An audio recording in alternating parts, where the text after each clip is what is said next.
Hello friends, मी Vishakha. Global online मराठीमध्ये आपल्या सर्वांचं स्वागत आहे. आजच्या सेशनमध्ये आपल्याला बामू म्हणजेच बाबासाहेब आंबेडकर मराठवाडा युनिव्हर्सिटीच्या PhD एंट्रन्स टेस्टसाठी रिसर्च मेथॉलॉजीचं प्रिपरेशन करायचं आहे. रिसर्च मेथॉलॉजी प्रिपरेशन आपण MCQ थ्रू करणार आहोत. ह्याचं आपलं 8वं लेक्चर आहे. 7 लेक्चर्स ऑलरेडी झालेले आहेत, ते देखील तुम्ही बघू शकता आणि आपल्या प्रिपरेशनला सुरुवात करू शकता. ओके. सेशन स्टार्ट करण्यापूर्वी एक इम्पॉर्टंट सूचना किंवा संधी आहे त्या स्टुडंटसाठी, जे स्टुडंट्स प्रयत्न करतायत या एक्झामला क्रॅक करण्यासाठी.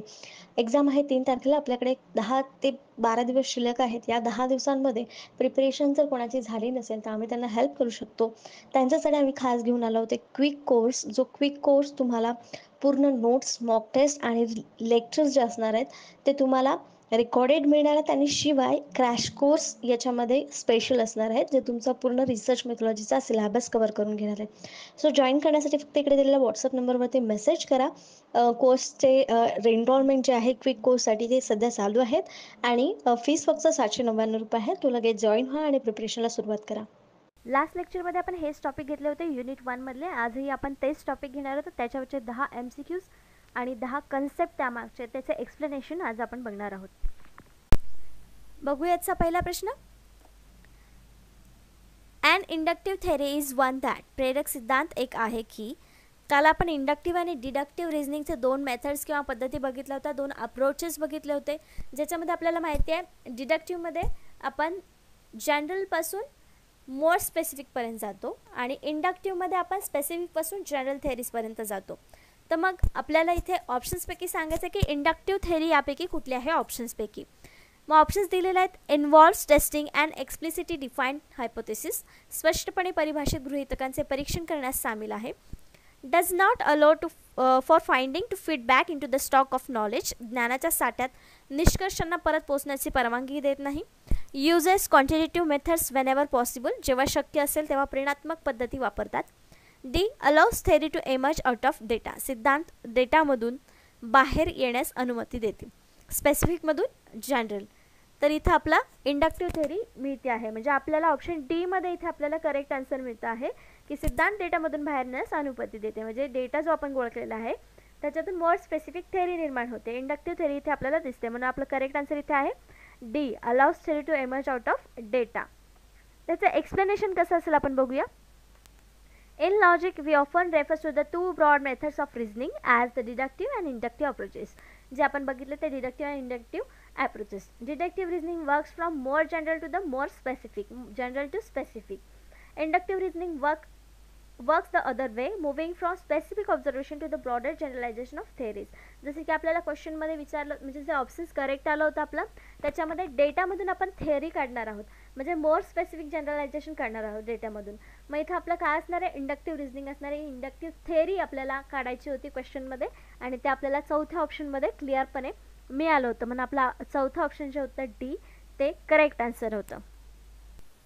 नेक्स्ट क्वेश्चन बघूयाचा सेकंड नंबरचा. What is the epistemological position held by the पॉझिटिव्हिस्टद्वारे तात्विक स्थिती याला काय म्हणतात किंवा ज्ञानमीमांसा स्थितीला काय म्हणतात.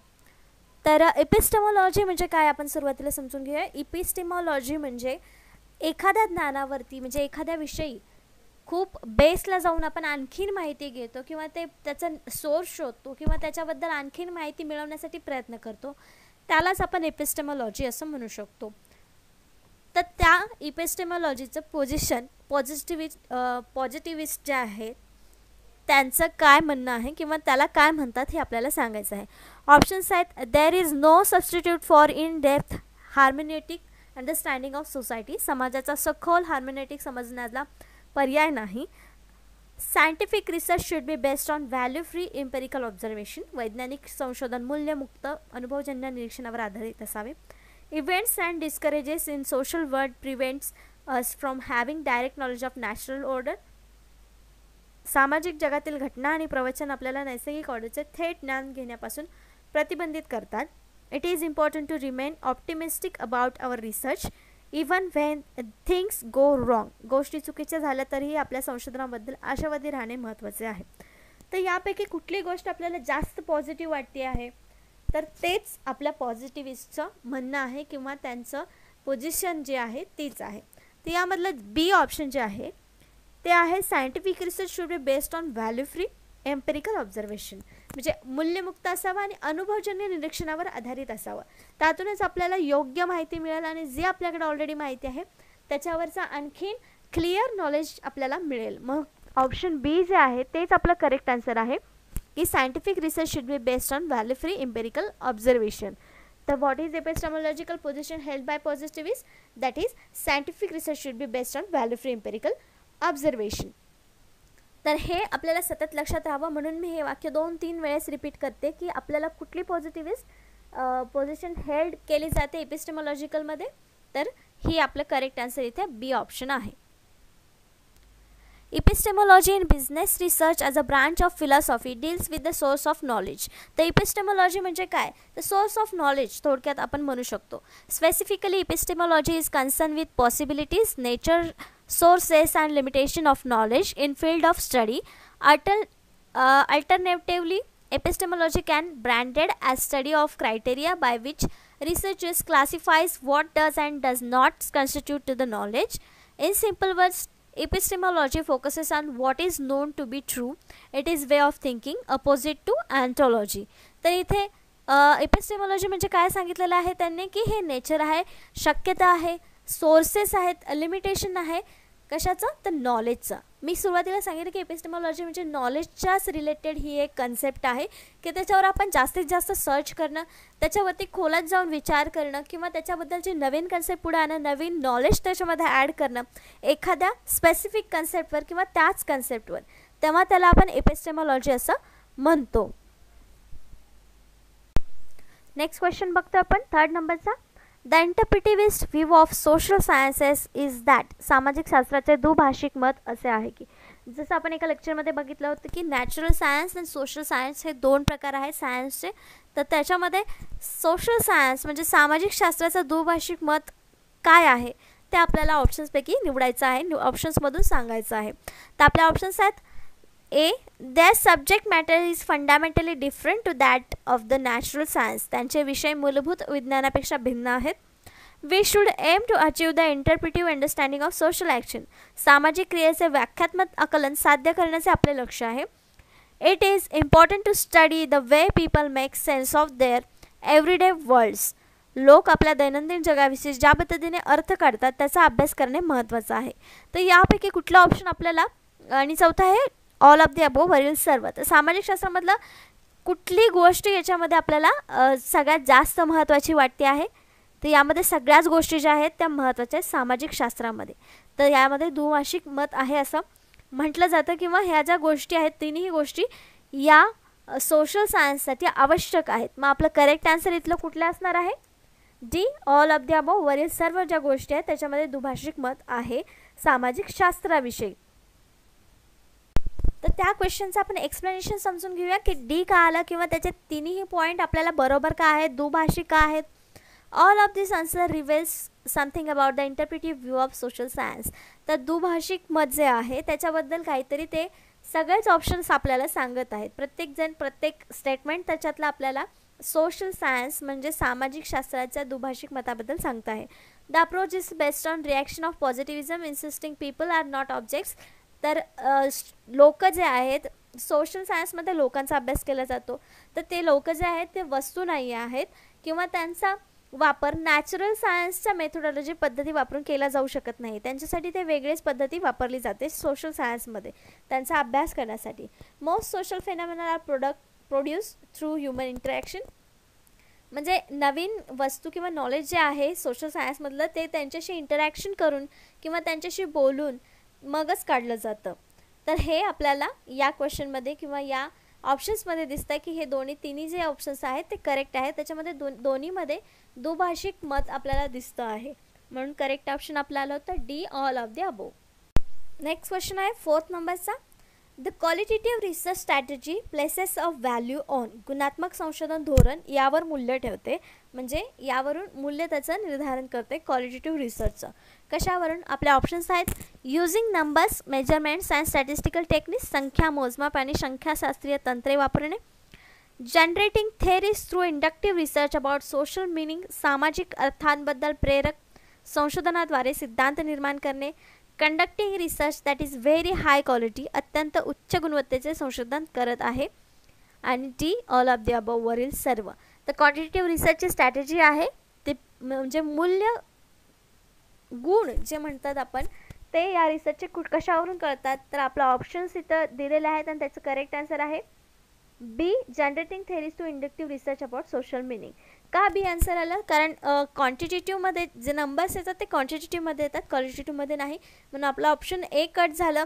डी, त्यातलं ए नाही आहे म्हणजे डी ऑप्शन आपलं नक्कीच नसणार आहे, म्हणजे ए आणि डी ऑप्शन्स कट झाले.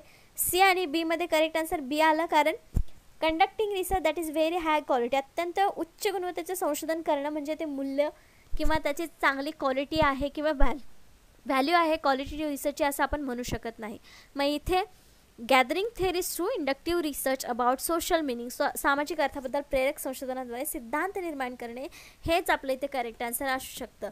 गुड व्हॅल्यू किंवा धोरण जे आहे ते याच्यावरतीच आपल्याला दिसतंय क्वालिटेटिव्ह रिसर्चचं, म्हणून आपला ऑप्शन बी बरोबर आहे. We expect all research to be carried out according to the highest quality standards, tested for the validity, reliability and subjected to the ethical consideration. तर आपण प्रत्येक रिसर्च जो आहे त्याच्यामध्ये हायेस्ट स्टँडर्ड म्हणजे उच्च दर्जा आणि क्वालिटी त्याची चांगली असावी हे एक्सपेक्ट करत असतो किंवा धारणा करत असतो, ज्याच्यामध्ये वैधता असली पाहिजे, विश्वसनीयता असली पाहिजे, या तर आपण सगळ्याच रिसर्चमधून एक्सपेक्ट करत असतो, सगळ्याच संशोधनामधून एक्सपेक्ट करत असतो. Some research studies number of things lack their insistence and frequency of occurrence in relationship of things to other along this dimensions we call this studies quantitative. तर ज्याच्यामध्ये आपण फ्रिक्वेन्सी काढतो म्हणजे वारंवारिता काढतो, ज्याच्यामध्ये आपण संशोधन करून वारंवारिता काढून त्यातले रिझल्ट्स काढतो, तर ते आपण क्वांटिटेटिव्ह रिसर्चमध्ये करतो. Qualitative studies on other hand study the reasons people why do think they do. म्हणजे क्वालिटेटिव्हमध्ये काय करतं की पीपल म्हणजे लोक असं का करतात त्याच्या मागचं कारण आपण शोधतो. How they feel about that, त्याच्याबद्दल ते लोक काय फील करतात. Their general likes and dislikes, त्यांच्या आवडी नावडी काय आहेत हे आपण याचा अभ्यास आपण क्वांटिटेटिव्हमध्ये संख्या येतात आणि क्वालिटेटिव्हमध्ये या प्रकारचे प्रश्न येतात. The problem is that quantitative studies frequently are interested in how many people feel the same way about something, and qualitative studies might want to show what percentage of respondents indicates particular feelings, for example. तर त्यांनी काय सांगितलेलं आहे, quantitative आणि क्वालिटेटिव्हमधला difference सांगितलेला आहे. क्वालिटेटिव्हमध्ये असं दिलेलं आहे की किती लोक एक सेम फिलिंग एक्सप्रेस करतात किंवा सेम फिलिंग सगळ्या लोकांना येते. नंबर जो आहे तो क्वांटिटेटिव्हमध्ये. तर क्वालिटेटिव्हमध्ये काय येणार आहे की सेम फिलिंग किती % लोक करत आहेत. हा क्वेश्चन रिसर्चचा प्रॉब्लेम जो असेल तो असेल क्वालिटेटिव्हचा. तर एक्झाम्पल दिलं आहे, the real difference between them is more likely to be found in their underlying research orientation, with quantitative approaches being associated with the positivism and objectivism and qualitativism. Approaches link to interpretive and constructivism. तर आपल्याला असं दिलेलं आहे. तर example त्यांनी जे दिलं होतं की क्वांटिटेटिव्ह काय आहे, एकच उदाहरण दिलं होतं की सेम फिलिंग असणारे किती लोक आहेत, हे येणार क्वांटिटेटिव्हचा विषय.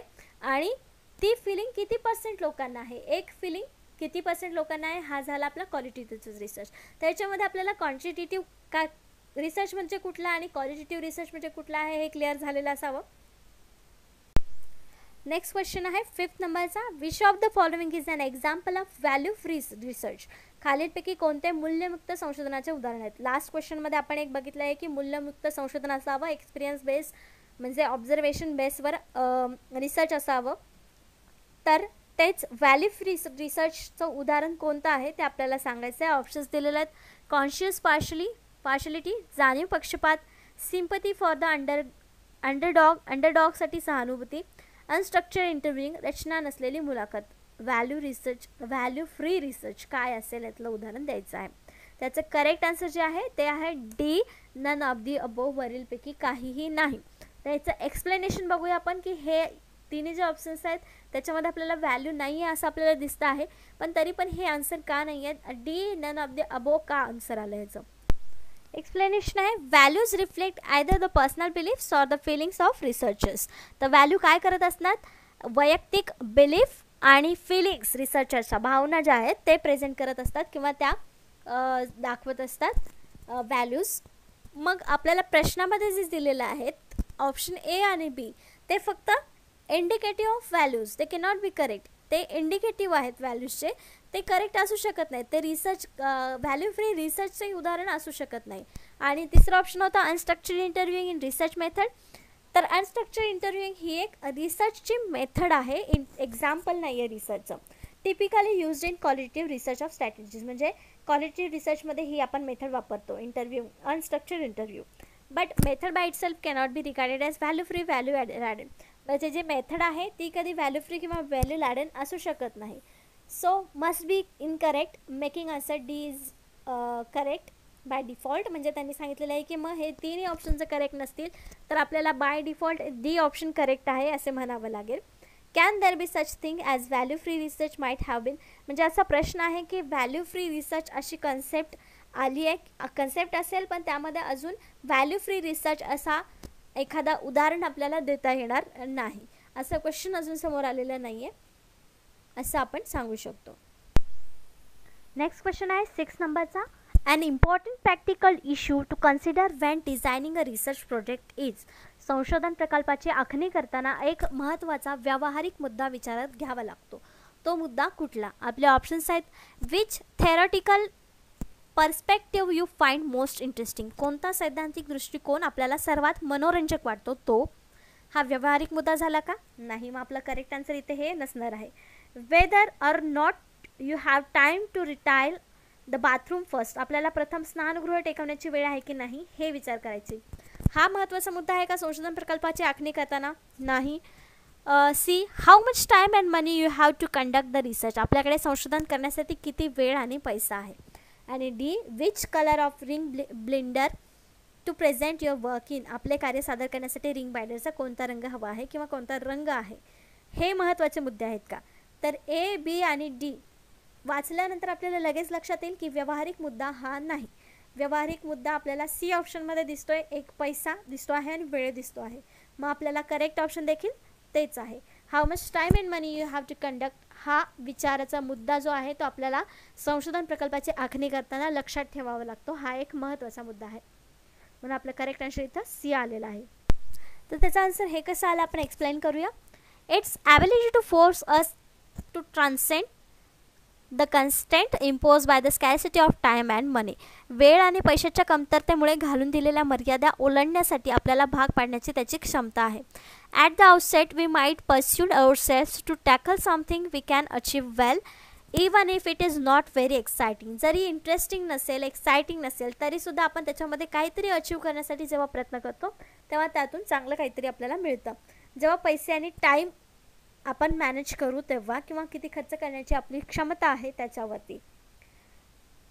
Rather than producing poor research on fascinating or important topic. Furthermore, we will force to consider target population and the likelihood of being able to construct probability samples. Practicality have to do with how you would implement your theoretical approach and the color of ring blender, while the certainty and important issue is an aesthetic choice. म्हणजे आपल्याला इथे सांगितलेलं आहे की जिथं रंग वगैरे विचारतात तर ते जे आहे ना, तर तो रंग वगैरे जे सौंदर्य म्हणजे खुलवण्यासाठी किंवा सजावटीसाठीचा आहे. पण सर्वात पहिला जो पॉईंट आहे आपल्याला संशोधनाचा आराखडा तयार करण्यासाठी लागणार आहे तो आपल्याला टाईम किती आहे, आपण त्याच्यासाठी टाईम किती देणार आहे आणि मनी किती लागणार आहे, हा व्यावहारिक मुद्दा आपल्याला तिथे लक्षात घेतला पाहिजे. म्हणून आपलं करेक्ट आन्सर हे आलं होतं. नेक्स्ट क्वेश्चन आहे 7th नंबरचा. The constructionist ontological position suggest that. Last क्वेश्चनमध्ये आपण बघितलं तर epistemological position positivist suggest that. आता आहे the constructionist ontological position suggest that. बांधकाम व्यवसायातील अँटॉलॉजिकल स्थिती सूचित काय करते? ऑप्शन्स आहेत. Social phenomena that their meanings are constantly being accomplished by social actors. सामाजिक घटना आणि त्यांचे सर्व अर्थ सामाजिक कलाकाराकडून सतत केले जात आहेत. Individuals are born into the world of rule and structures that they can not change. व्यक्ती आणि नियम संरचना जगात जन्माला येतात ज्या त्यांना बदलू शकत नाहीत. Building and construction work present an ideal opportunity to exercise the sociological imagination. इमारत बांधकाम कार्य समाजशास्त्रीय कल्पना शक्तीचा उपयोग करण्याची एक उत्तम संधी आहे. social facts and objects have an external reality independently of the people who perceive them. सामाजिक तथ्य आणि वस्तूंचे बाह्य वास्तव आहे जे स्वतंत्रपणे समजतात अशा लोकांचे असते. तर नेमकं बांधकाम व्यवसायातील अँटॉलॉजिकल स्थिती सूचित काय करतं? तर आपल्या इथे करेक्ट आन्सर आहे A. Social phenomena and their meanings are constantly being accomplished by the social actors. सामाजिक घटना आणि त्यांचे अर्थ सामाजिक कलाकाराकडून सतत केले जात असतात हे आपल्याला इथे सूचित करते. तर ऑन्टॉलॉजी म्हणजे काय? The science of or study of being and it deals with the nature of reality. तर म्हणजे असणं, फॅक्ट जे आहे, रियालिटी जे आहे, त्याचं जे विज्ञान आहे त्याला आपण ऑन्टॉलॉजी असं म्हणू शकतो. म्हणजे नेचरची जी रियालिटी आहे त्याला ऑन्टॉलॉजी असं म्हणतो. Ontology is a system of beliefs that reflects and interpretation by the individuals about the what constitutes a fact. म्हणजे जे काय फॅक्ट आहे त्याच्याबद्दलचे जे विश्वास आहे, त्याच्याबद्दलचे जे नॉलेज आहे, त्या सर्वाला आपण ऑन्टॉलॉजी असं म्हणू शकतो किंवा ऑन्टॉलॉजी असं म्हणतात. The two main ontological positions in the social sciences are objectivism and constructivism. तर मेन दोन पोझिशन्स आहेत ऑन्टॉलॉजीमध्ये, ते आहेत ऑब्जेक्टिव्हिझम आणि constructivism. Whereas the first consider social phenomena to exist independent of people somehow. The second position consider them as a product of social interaction in the constant state of revision. तर अशा प्रकारे ऑन्टॉलॉजी आपण समजून घेऊ शकतो आणि त्यातले main दोन पॉईंट आहेत जे ऑब्जेक्टिव्हिझम आणि कन्स्ट्रक्टिव्हिझम पोझिशन आहेत ह्या दोन ऑन्टॉलॉजीमधल्या. आणि अँटॉलॉजी म्हणजे फॅक्ट आणि फॅक्टचा अभ्यास, फॅक्टबद्दल जे नॉलेज आपण घेतो त्याला अँटॉलॉजी म्हणतात किंवा त्याच्यामध्ये आपण अभ्यास करत असतो. नेक्स्ट क्वेश्चन आहे 8 नंबरचा. Which of the following is an ontological question. तर अँटॉलॉजीवरचाच प्रश्न आपल्याला आता आलेला आहे की अँटॉलॉजी म्हणजे काय आपल्याला समजला, तर त्याच्यावरचा प्रश्न कसा असू शकतो ते आपल्याला ऑप्शन्समधून सांगायचं आहे. पुढीलपैकी कोणता अँटॉलॉजिकल प्रश्न आहे? ऑप्शन्स आहेत should I use questionnaire or interviews in my project. मी माझ्या प्रकल्पात प्रश्नावली किंवा मुलाखती वापरू. What can be consider acceptable forms of knowledge. ज्ञानाचे स्वीकार्य प्रकार मानले जाऊ शकतात कोणते? How long is it since I last visited the dentist. मी दंतचिकित्सास अंतिम वेळी भेट दिली तेव्हापासून किती काळ आहे? Do social entities have an objective reality external to the social actors. सामाजिक कलाकारांना वस्तुनिष्ठ वास्तविकता असते आणि सामाजिक कलाकारांना ते बाह्य असतात. तर हे आपले ऑप्शन्स आहेत, क्वेश्चनमध्येच आपले ऑप्शन्स आहेत. आणि तर आपल्याला याचं करेक्ट ऑप्शन सांगायचं आहे. करेक्ट आन्सर याचं आहे ते आहे डी. कारण त्याच्यामध्ये आपल्याला आपण बघितलं की ऑन्टॉलॉजी म्हणजे काय, फॅक्ट आणि फॅक्टवरती रियालिटीवरती आपल्याला प्रश्न विचारलेले असतात. मग याच्यावरती आपल्याला काय विचारलेलं आहे? Reality. Do social entities have an objective reality external to social actors. याच्यामध्ये या प्रश्नामध्ये आपल्याला मिळतं आहे काहीतरी रियालिटी जे आहे त्याच्यावरती प्रश्न विचारलेला आहे किंवा त्यातून जे आन्सर मिळणार आहे ते रियालिटी असणार आहे. म्हणून इथे हा जो क्वेश्चन आहे तो आहे अँटॉलॉजिकल क्वेश्चन. त्याचं एक्सप्लेनेशन कसं देऊ शकतो आपण? Ontology. The first branch is ontology or the study of being. Being म्हणजे असणं, कशाचा? असण्याचा अभ्यास म्हणजे अँटॉलॉजी असं आपण थोडक्यात म्हणू शकतो. Which is concern with what actually exist in the world about which human can acquire knowledge. म्हणजे जगामध्ये काय आहे याच्याबद्दल अभ्यास करणं, त्याच्याबद्दल नॉलेज घेणं म्हणजे ontology. Ontology help researchers recognize how certain they can be about nature and existence of the object they are researching. ज्या गोष्टीबद्दल ते रिसर्च करतात त्या गोष्टी कशा अस्तित्वात आल्या किंवा त्याचं अस्तित्व काय आहे याबद्दलचं जे नॉलेज असतं ते अँटॉलॉजीमध्ये आपल्याला मिळतं. When we ask deep question about what is nature of the universe, or is there a God, or what happens to us when we die, or what principle govern the properties of matter, we are asking inherently ontological questions. तर हे रियालिटीवरती questions आहेत, रियालिटीशी related आहेत, फॅक्टशी related आहेत. म्हणून हे जे questions आहेत ते ऑन्टॉलॉजिकल क्वेश्चन्स आहेत. हे एक्झाम्पल दिलेले आहेत आपल्याला ऑन्टॉलॉजिकल क्वेश्चन्स कसे असू शकतात. म्हणून आपलं करेक्ट आन्सर तिथे डी आलं होतं जे आपल्याला रियालिटीवरती क्वेश्चन विचारला होता. नेक्स्ट क्वेश्चन आहे 9th नंबरचा. What is the grand theory. Grand theory म्हणजे काय आपल्याला सांगायचं आहे. तर थोडक्यात ग्रँड थेअरी म्हणजे काय की एखाद्या गोष्टीबद्दल, फेनॉमेनाबद्दल, पर्टिक्युलर गोष्टीबद्दल जास्त माहिती आपल्याला मिळणं म्हणजे ग्रँड थेअरी असं आपण म्हणू शकतो थोडक्यामध्ये. तर क्वेश्चन ऑप्शन्समध्ये काय दिलेलं आपण बघूया. One that was propose by one of the major theorist in the sociological tradition. सामाजिक शास्त्रातील परंपरेतील प्रमुख सिद्धांतापैकी एकाने हा प्रस्ताव मांडला होता. One that is highly abstract and makes broad generalization about the social world. एक अत्यंत मूर्त आणि सामाजिक जगाबद्दल व्यापक सामान्यीकरण करते. And intermediate level explanation of observe regularities. निरीक्षण नियमितपणाचे दरम्यानचे पातळीचे स्पष्टीकरण करतं. D a particularly satisfactory theory that makes the researcher feel happy. एक विशेषतः समाधानकारक सिद्धांत ज्यामुळे संशोधकास आनंद होतो. त्याचं करेक्ट आन्सर आहे B, one that is highly abstract and make broad generalization about social world.